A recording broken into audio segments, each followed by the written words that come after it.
Bon, je te préviens, on fait juste un aller-retour, c'est vraiment pour tester. Hein. Ah ouais. En tout cas, c'est beaucoup plus pratique que les gros Ouais, tuyaux. mais là, c'est pas la question. Dis-moi juste si tu vois quelque chose. Bah écoute, pour l'instant, je suis dans la forêt, donc ouais, je pense que ça a marché. Par contre, faudrait que tu m'expliques les pattes de chat. Ah, ta gueule, c'est tendance. Je sais que t'aimes bien le rôle. Ouais, bon, on pourra en débattre si tu veux, mais c'était pas prévu les monstres, donc est-ce que tu peux me ramener maintenant? Ouais, et ben du coup, t'en profitant pour faire un nostalgie story, vu que t'es pas capable de tuer de petits pauvres monstres. Là. Ouh. Ouais, puis de toute façon, ce genre de truc, c'est pas forcément fait pour moi. Bon, allez, j'ai autre chose à faire.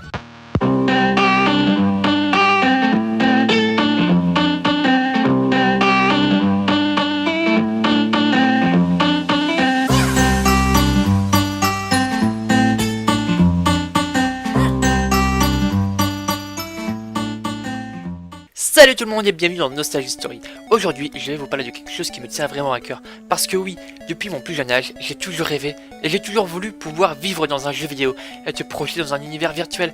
Je sais pas, moi, je voyais ça comme un moyen d'évasion, comme un moyen de partir à l'aventure sans forcément prendre de risques, ni même sans forcément sortir de chez soi. Mais bon, comme vous le savez à l'époque, la notion de réalité virtuelle, eh bien, c'était quasiment impossible. Mais on y pensait, on en rêvait. Et même que cerise sur le gâteau, pour les gens comme moi qui adoraient cette idée, il y avait un dessin animé pour ça. Vous vous souvenez, ce dessin animé où l'on suit ces adolescents qui vont dans un monde virtuel justement pour sauver le réel. Et tout ça sans que personne ne le sache. Comme vous l'avez deviné, aujourd'hui, dans Nostalgie Story, nous allons parler de Code Lyoko. Et attention, pour le générique, vous avez intérêt à le chanter avec moi.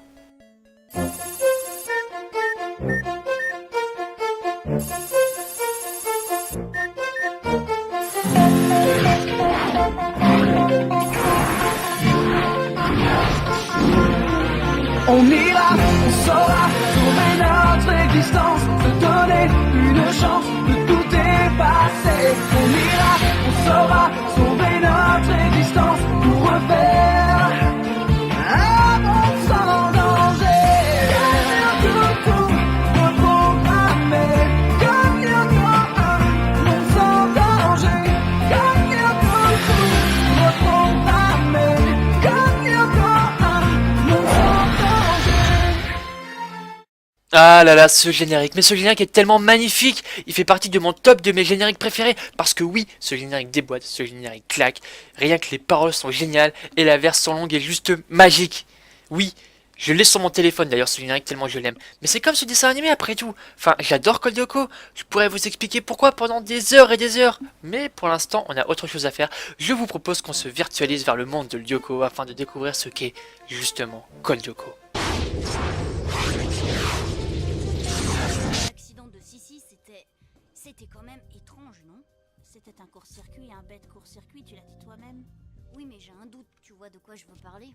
Dans ce cas, vaut mieux rester discret, les murs ont des oreilles. Parce que même aujourd'hui c'est encore difficile tellement c'est génial. Et le meilleur de tous, c'est que ce dessin animé est aussi à l'international et connu de partout.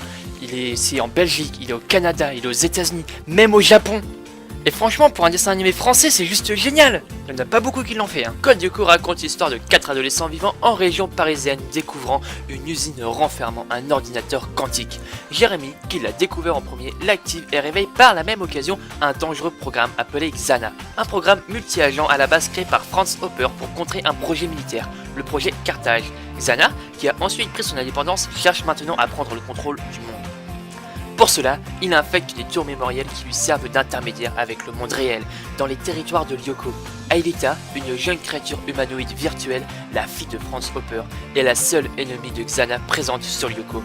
Mais elle peut compter sur l'aide de 4 amis, Yumi, Ulrich, Odd et Jérémy. Et d'ailleurs, tiens, rassurez-moi en parlant de Odd. Est-ce que je suis le seul à m'être posé la question si Odd était un garçon ou une fille?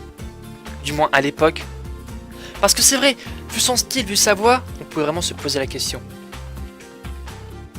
J'espère ne pas avoir été le seul. Ces 4 enfants mènent donc une double vie dans le plus grand des secrets. Simples collégiens la plupart du temps, ils deviennent sauveurs du monde quand Xana lance une attaque.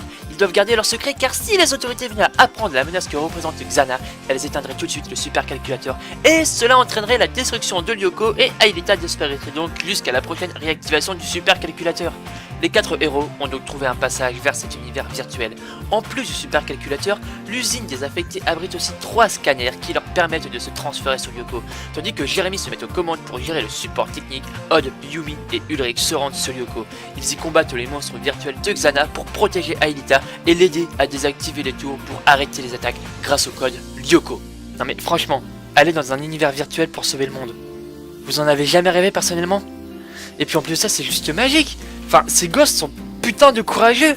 Être à 4 pour aller se projeter vers l'inconnu. Et puis en plus de ça, sauver le monde sans avoir aucune louange ni ovation. Non, franchement, moi je respecte ces gens-là. Et j'adore Code Lyoko. Bon, je le reconnais, j'arrive pas à être objectif sur Code Lyoko. Enfin, il a des défauts, j'en suis sûr.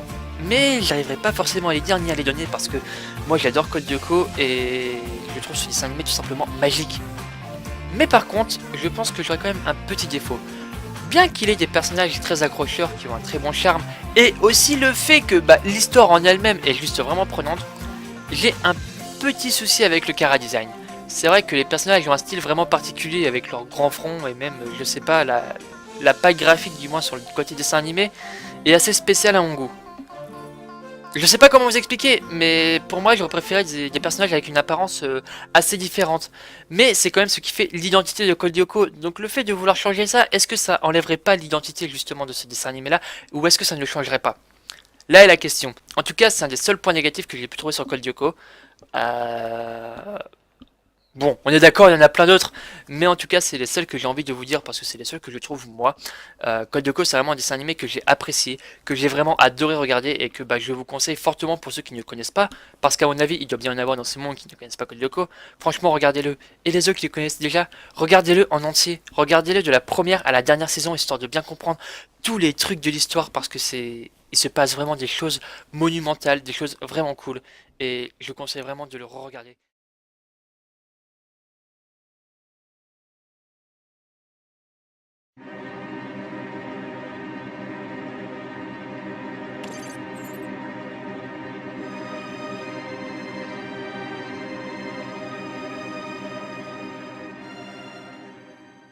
A few moments later.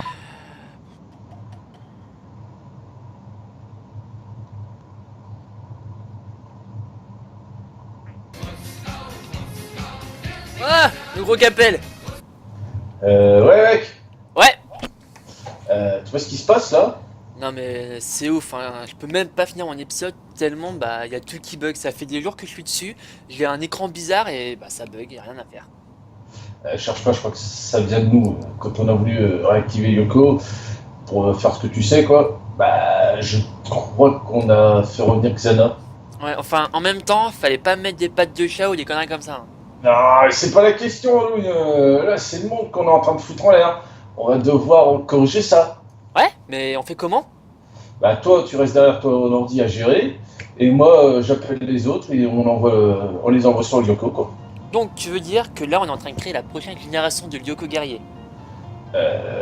Tu veux qu'on fasse quoi? Sinon, on va tout générer les rappeler, quoi. Les nouveaux héros, quoi. Ouais, des nouveaux héros.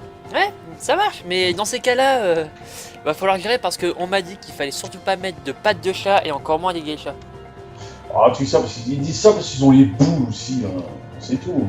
Ouais, bon alors, ce que je vais commencer à faire, hein, je vais aller les appeler, voir s'ils sont chauds, et puis du coup, il va être temps d'aller là-bas et de commencer à faire une sacrée évolution. Parce que on n'est pas dans la merde. Et je te souhaite bon courage.